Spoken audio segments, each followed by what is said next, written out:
Bueno, buenas tardes a todos. Estamos acá en la clínica del Parque Centenario, que es de la familia telefónica, como dicen ustedes, y les gusta llamarlo, y me parece una linda manera.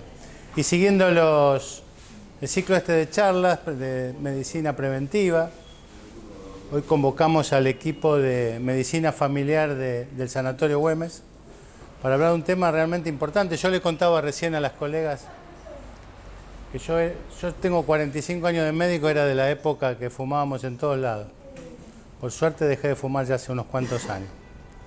Y nunca sabés si dejaste de fumar a tiempo, así que yo les pido que aquel que fume, siempre se está a tiempo de dejar de fumar, ¿no? Así que, nada, me parece que es una buena oportunidad para aprender los problemas que tienen las personas que fuman y los que están alrededor de los que fuman, y de los que viven con los que fuman.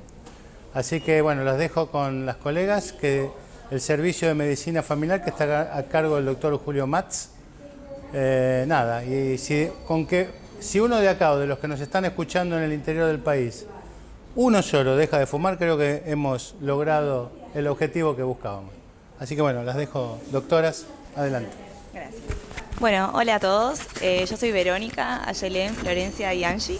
Y vamos a hablar un poco hoy sobre el tema de tabaquismo. La idea es empezar con un juego. Pero antes les quería preguntar, ¿alguno de ustedes fuma?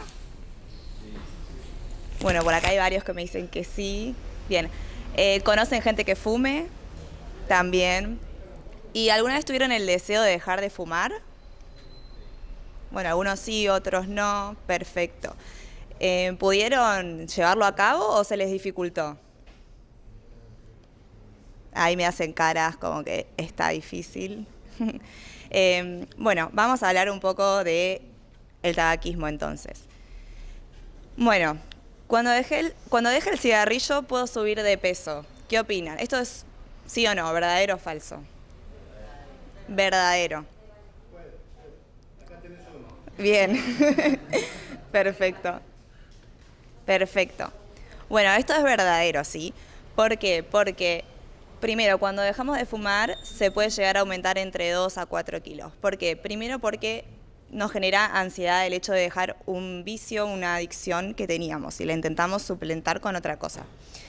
Por ejemplo, alimentos con muchas calorías por lo general. Y además, al dejar el cigarrillo, dejamos de quemar un montón de calorías. Entonces, todo esto lleva al aumento de peso. La idea es que si dejamos de fumar, esto vaya súper acompañado de cambios saludables. Por ejemplo, comer bajas calorías y hacer actividad física.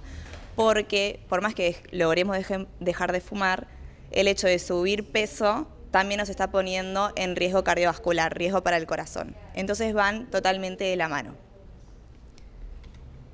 Bueno, la 2. El cigarrillo me calma en momentos de ansiedad. ¿Qué piensan de esto? Verdadero. Muy bien.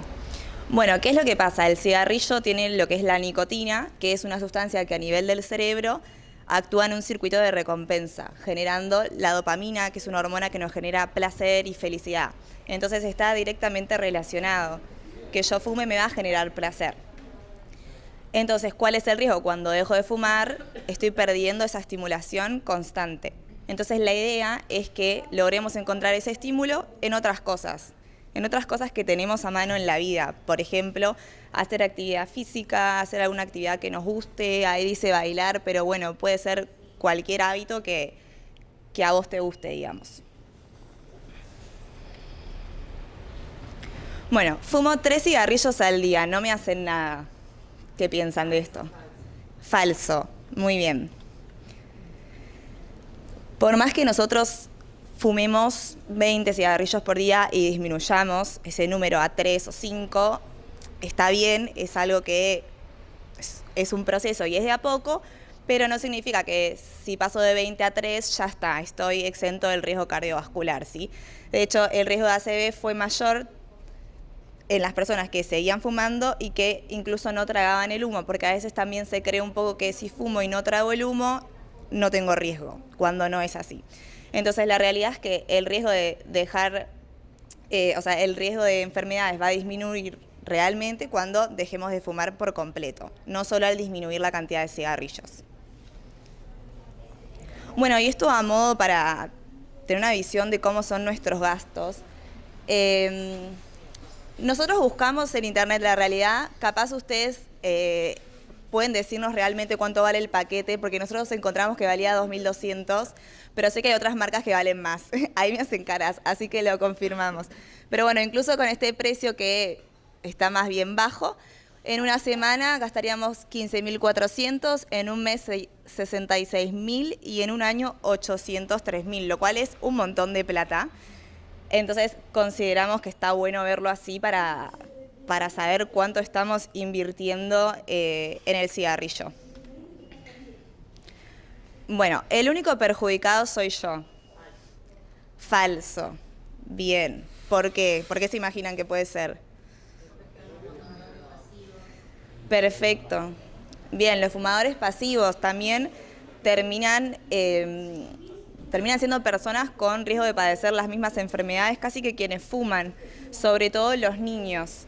El humo del cigarrillo, por más que uno lo fume pasivo, tiene los mismos tóxicos. De hecho, el 31% de las muertes provocadas por tabaquismo pasivo corresponden a niños. Y el humo de tercera mano produce daño hasta 2 meses después de la combustión. Entonces, es como que nos queda en el organismo y sigue generando daños. Por eso no es solo un cuidado para uno, sino también cuidado para el de al lado, para cualquier persona, pero sobre todo en los niños. Bueno, ¿cómo están todos? Ahora vamos a hablar un poco de la dependencia del tabaco, ¿sí? Que según la Organización Mundial de la Salud es una adicción crónica, recurrente, que está causada en forma principal por la nicotina. El cigarrillo tiene muchas sustancias, la sustancia que principal genera la adicción es la nicotina, ¿sí? Y cumple con los criterios de adicción como cualquier otra sustancia, que son tolerancia, abstinencia y la pérdida del control sobre el consumo. ¿Qué es la tolerancia?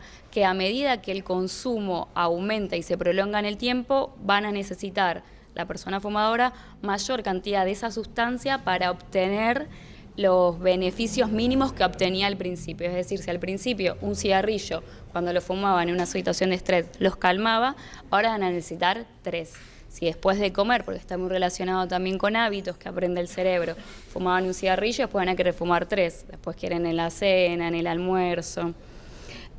Abstinencia son los signos y los síntomas que tiene el paciente o la persona que consuma el cigarrillo cuando no está consumiendo la sustancia, ¿sí?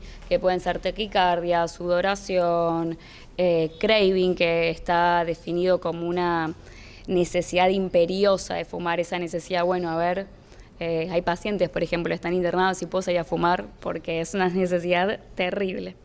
Que está relacionado con lo que decía, la pérdida del control sobre el consumo.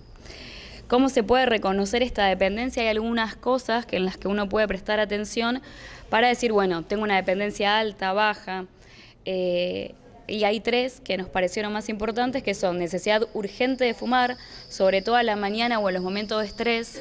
Está comprobado que el paciente que se levanta y lo que hace antes de desayunar o de cepillarse los dientes es ir al patio y fumar un cigarrillo, tiene una adicción mucho más alta y tiene una carga tabáquica más alta que el paciente que lo fuma después de cepillarse los dientes, de comer, etc. Pacientes que tratan de fumar y recaen, no lo logran, o sea, varios intentos de haber dejado el hábito.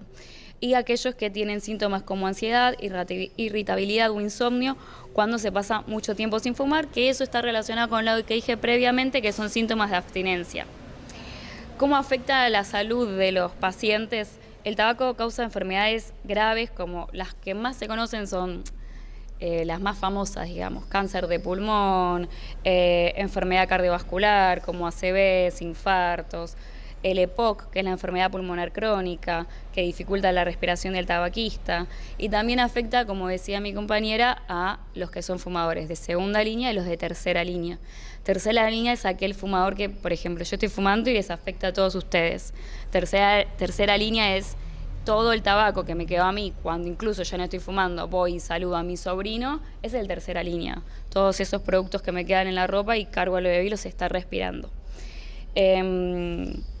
Pero bueno, lo bueno es que hay formas, ahora mi compañera va a charlar un poco sobre eso, y formas farmacológicas, técnicas médicas, tratamientos para dejar de fumar y que sea algo efectivo y mantenido en el tiempo, y trae muchos beneficios. Hay beneficios inmediatos, dejan de fumar y al poco tiempo el trabajo del corazón mejora, se sienten con una mejor capacidad pulmonar, y con los años la probabilidad de que tengan enfermedades graves, que ahora vamos a mencionarlas, disminuyen un montón. Pasamos a la otra. No, la otra. Ahí está. Bueno, tenemos un montón de enfermedades asociadas, que por un lado van los cánceres y por el otro lado van lo que son las enfermedades crónicas. Dentro de los cánceres, lo que más nos viene a la cabeza es el cáncer de pulmón, pero hay un montón de otros cánceres. El cigarrillo causa daño tanto químico como físico. Químico es por la combustión de todas las sustancias que tiene, y físico es por el calor. El calor, alta temperatura localmente en la boca, en los labios, genera daño. Entonces podemos tener cáncer de la orofaringe, de la laringe, del esófago, tráquea, pulmón. También leucemias, que son cánceres neoplásicos de la sangre, de estómago, de hígado, páncreas, riñón, cuello, del útero, vejiga, cáncer colorectal. Y después enfermedades crónicas como accidentes cerebrovasculares, que son ACVs, cardiopatía crónica coronaria, que son un montón de conjuntos de enfermedades del corazón, enfermedades vascular aterosclerótica periférica, diabetes, tuberculosis. En las mujeres trae aparejado riesgo de embarazo ectópico, problemas en el funcionamiento sexual masculino como disfunción eréctil, artritis reumatoide y problemas en el funcionamiento inmunitario. Ahora les paso con mi compañera Florencia. Bueno, bien, vamos a seguir con algunas preguntitas, algunas enunciadas. La 6 dice, el tabaco armado es natural, es sano y no hace mal. ¿Qué piensan? Falso, muy bien. Bien. Sí, es falso, porque igual en la mayoría de los cigarrillos se encuentran sustancias radioactivas, ¿sí? Como por ejemplo el polonio 210, y toda esa sustancia radiactiva, teniendo en cada cigarrillo como 40 cigarrillos al día, equivale lo mismo a una radiación de una radiografía sola. Y cualquier producto vegetal, o sea, cualquier cigarrillo armado, natural, que piense que es natural todo, tiene igual proceso de combustión de esas sustancias. Entonces también se produce monóxido de carbono, que hace daño al corazón, otros como benzopirenos, que son cancerígenos, ¿sí? La siguiente dice, el cigarrillo electrónico no hace mal. Falso. Muy bien. Este cigarrillo electrónico tiene el mismo diseño que un cigarrillo normal. El vapor que produce también genera daño y algunos contienen también nicotina, entonces se exacerba, o sea, se mantiene todo ese circuito que estaban hablando antes mis compañeras. Entonces genera el mismo hábito, o sea, no se deja el hábito, sino que también sigue llevándose a la boca, es lo mismo. También puede generar adicción y síntomas de abstinencia por esta nicotina, y puede con eso retrasar la decisión de dejar de fumar. La siguiente es, intenté varias veces dejar de fumar, no lo logré, nunca podré. ¿Qué piensan? Bien. Bien, perfecto, es falso, porque cualquier persona puede dejar de fumar, puede requerir varios intentos dejar de fumar, porque la verdad que no es algo fácil, como con cualquier sustancia que a uno le genere ese placer, es muy difícil dejarlo, pero con cada intento que se haga está cada vez más cerca de dejarlo, ¿sí? Así que la idea es seguir intentando y no rendirse, porque si se rinde, bueno, ahí sí, ya está, no vas a lograrlo nunca, pero si se seguís ocupando del tema, lo más probable es que a la larga sí se logre. Bien, ahora vamos a hablar de lo que son las opciones para dejar de fumar, porque hay muchas personas tratan de dejarlo por su cuenta, algunos lo logran, pero la realidad es que dejar de fumar es bastante difícil. Así que para eso hay personas profesionales que se especializan en cesación tabáquica. Uno de esos profesionales somos nosotros, Medicina Familiar. También hay otros servicios como neumonología, que tienen consultorios especializados en cesación tabáquica, o incluso con médicos clínicos o sus médicos de cabecera directamente. Existen muchas opciones, son como terapias que hay tanto farmacológicas como no farmacológicas. La idea de la cesación tabáquica es que es un proceso personalizado, es decir, tratamos de que se ajuste a las características individuales de nuestros pacientes y de esta manera podamos tener una respuesta más efectiva. Existen varias opciones dentro de las no farmacológicas. Tenemos lo que llamamos la terapia cognitivo-conductual, que no sé si alguno la ha escuchado o la tiene presente. Esta consiste en unas estrategias para dejar el hábito como tal, que puede incluir, por ejemplo, si la persona está muy acostumbrada a tener el cigarrillo en la mano, le cambiamos el objeto, ya no tiene el cigarrillo en la mano, sino, por ejemplo, una lapicera, para que deje el hábito por el simple hecho de tener en la mano otra cosa que no sea el cigarrillo. Este es uno de los muchos ejemplos de cómo la terapia conductual nos puede ayudar para dejar de fumar. Pero como les digo, es algo personalizado. Hay personas que les sirve una estrategia, hay personas que les sirve otra estrategia. Después tenemos lo que son los coadyuvantes, que generalmente usamos o pastillas, que son fármacos, que nos ayudan sobre todo con los síntomas mentales, tipo de abstinencia, tanto física como mental. Dentro de esas opciones tenemos el bupropión, la vareniclina, que son fármacos que idealmente recomendamos que sean prescritos por un médico, porque también vemos pacientes que los prueban por su cuenta. Recomendamos que sean prescritos porque a veces se usan mal. Lo que hacemos es que los empezamos a utilizar antes de que la persona deje de fumar, porque generalmente se cree, no, dejo de fumar y ahí comienzo a consumir los medicamentos. Generalmente hacemos un acompañamiento desde antes que la persona deje de fumar. Y una vez suspende el hábito de fumar, seguimos con algún reemplazo nicotínico para que la persona combata los síntomas físicos. Y para esto tenemos opciones que son, por ejemplo, los chicles, los parches, también tenemos los comprimidos e incluso tenemos spray nasales de nicotina que nos ayudan a reemplazar la sustancia. Lo mismo, los chicles no son como un chicle normal porque también tenemos pacientes que los usan mal, no se usan como un chicle normal, tiene ciertas indicaciones, se tiene que dejar en la boca por más tiempo, no se desecha inmediatamente como un chicle normal. Y lo mismo los parches, el mal uso de los parches puede hacer que una persona, por ejemplo, se frustre, piense que lo está haciendo mal, que no le sirve y que definitivamente no va a dejar de fumar. Así que es importante que dentro de estas opciones siempre tratemos de hacerlo con acompañamiento de un profesional. Pasamos así. La última pregunta que tenemos es esta: como el daño ya está hecho, no sirve de nada que deje de fumar. ¿Ustedes qué creen, que es verdadero o que es falso? Falso. Sí, realmente es falso porque hay muchas personas que llegan ya al hospital porque ya están con una enfermedad relacionada al tabaco en una presentación severa y piensa que ya no sirve de nada dejar de fumar. Y esto es falso, porque incluso aunque ya esté la persona con una enfermedad instaurada, como por ejemplo la EPOC, dejar de fumar disminuye la progresión de esta enfermedad crónica, ¿sí? Incluso puede disminuir el riesgo cardiovascular y aumentar la calidad de vida de la persona. Recordemos que el tabaco es una de las causas de muerte evitable que equivale a la suma de accidentes de tráfico, de alcohol, SIDA y drogas ilegales, o sea, tiene una carga en la mortalidad muy importante.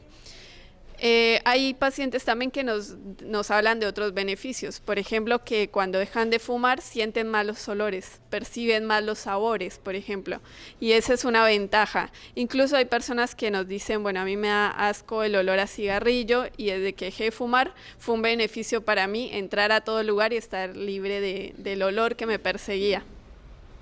Siguiente. Bueno, eso es todo. ¿Alguna pregunta que podamos responder ahora?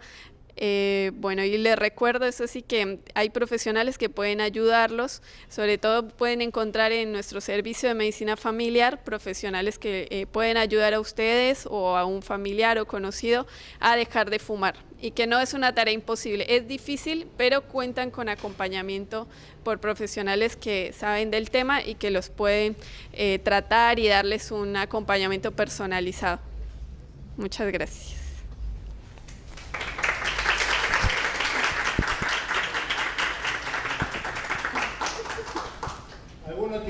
¿Alguna pregunta para hacerle a las doctoras? Ya dejaron de fumar todos. Permíteme un segundito, porque ya no me van a escuchar. No pasa nada, no pasa nada. ¿Ninguna pregunta?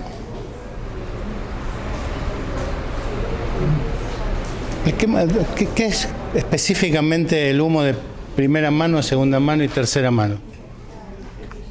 El humo de primera mano es el que generamos fumando, ¿sí? El de segunda mano es aquel que percibe el fumador pasivo, ¿sí? La persona que está al lado. Y el de tercera mano es todo el que queda en el ambiente, incluye en la ropa, en el sofá, por ejemplo. Todo eso es de tercera mano y también afecta, sobre todo a los niños. Por eso siempre cuando el fumador es padre de familia, le pedimos que fume en otro espacio que no tenga contacto con el niño y que cuando vaya a tener ese contacto se cambie la ropa y se bañe preferiblemente. Porque uno siempre lo escuchaba eso, ¿no? Primera mano, segunda mano, y realmente uno fuma acá adentro, cuando está solo, y después se va, los elementos, digamos, bastante tóxicos del humo quedan sobre los muebles, o sobre la ropa se la lleva uno, pero los muebles no. Y viene otra persona y manipula los muebles, y eso está demostrado que también trae problemas, ¿no es cierto? Sí. ¿Es verdad que demora 40 días en irse los químicos de un ambiente? Sí, también dependerá. Una cosa es limpiar la mesa, otra cosa es dejarla que se vaya sola, ¿no? ¿Y del organismo cuánto tiempo?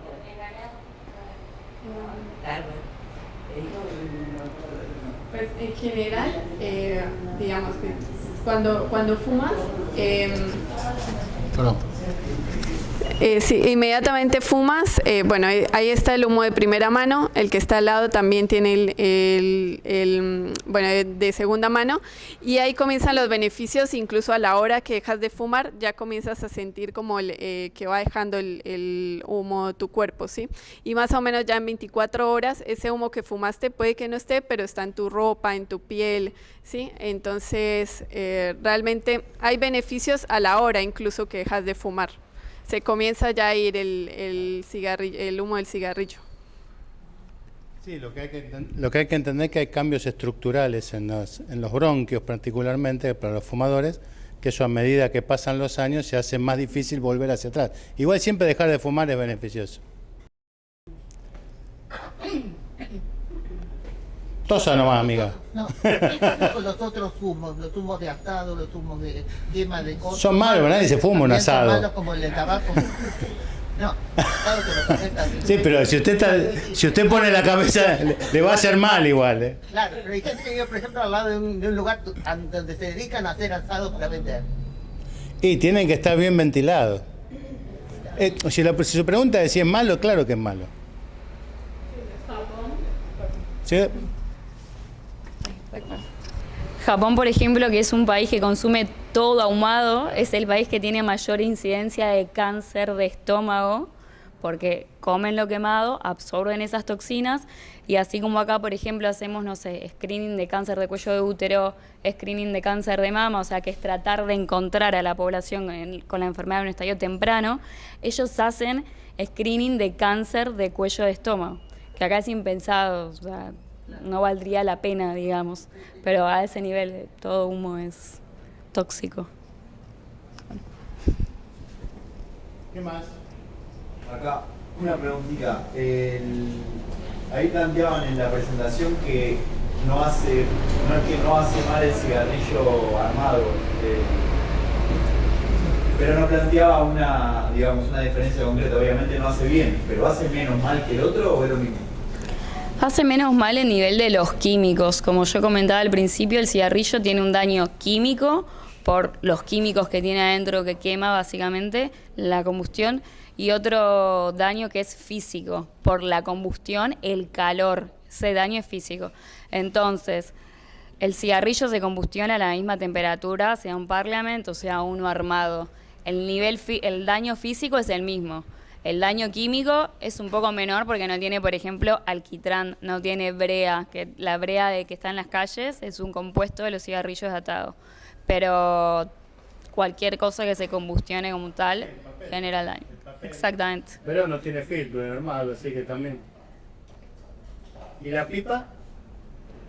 ¿El humo de pipa también es malo porque es caliente? Claro, la verdad que no sabría específicamente, pero es igual de malo. Trae Nivel de muchos problemas combustión. a nivel de lengua y la boca. Sí, sí, sí, sí.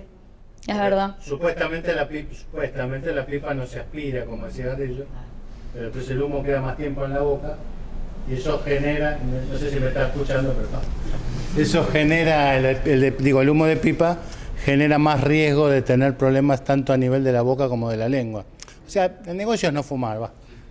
Conclusión, ¿no es cierto? Conclusión. Por más y después le vamos a ir a cobrar a Parliament la propaganda. Bueno, ¿alguna más?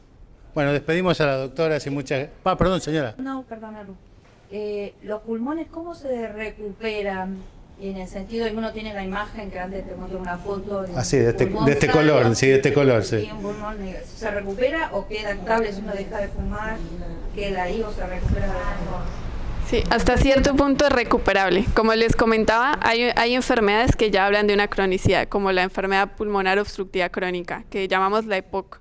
Cuando hay ese daño ya se convierte en enfermedad crónica, que cuando dejas de fumar lo que haces es evitar que esa enfermedad progrese. Pero hay momentos en el que el daño ya está hecho y no se puede reparar por más de que dejes de fumar. Pero sí previenes que progrese de forma más rápida al dejar de fumar. ¿Y alguno de los métodos para dejar de fumar, cuál es el mejor? Si tuviera que clasificar. No, eso depende mucho de la persona, es muy personalizado. Lo que sí recomendamos es que vaya de la mano la terapia no farmacológica con la farmacológica, porque no sirve solo, no sé, probar el chicle, también necesitas combatir el hábito y eso lo haces con terapia cognitivo-conductual, que esa varía demasiado entre los pacientes. Como les decía, a algunos les sirve más, por ejemplo, utilizar las manos para tejer en lugar de estar fumando, ¿sí? O hay pacientes que nos dicen, no, es que yo siempre fumo cuando estoy aburrido. Entonces le decimos, no, pues lleva un libro y en lugar de fumar, abre el libro y lo lees. Y dice, no, me sirve un montón porque ya no me aburro, ¿sí? Pero depende mucho de la persona, la terapia cognitiva. Y después está la terapia reemplazo, porque depende también de qué cantidad de cigarrillo fuma. Incluso hay personas que no necesitan reemplazo nicotínico, ¿sí? Pero hay otras personas que lo necesitan y les funciona también, depende. A algunos les sirven los parches, a algunos les sirven más los chicles, a algunos más los comprimidos. Es variable. Lo que sí podemos hacer es intentar primero con una, si no funciona la podemos probar con otra, pero siempre logramos encontrar que engancha más a esa persona. Sí, importante lo que vos preguntabas, porque por eso es tan importante lo que decían las colegas de que tiene que estar guiado por un profesional, porque cada persona va a tener una estrategia distinta y de abordaje. Pues si no pasa que, yo dejé de fumar con los parches. Bueno, entonces todos compramos parches y no es así. Y eso pasa, ¿no? Con las mejores intenciones a veces recomendamos tratamientos que no son adecuados para cada una de las personas. Me parece que este es el caso más evidente donde la estrategia tiene que personalizarse, ¿no? Y que pueden pasar algunos fracasos, como decían algunas de las doctoras, iniciales hasta llegar al éxito final. Pero no hay que dejar, ¿no? de intentarlo al menos. ¿Alguien más? Bueno, la despedimos entonces a la doctora. Muchas gracias.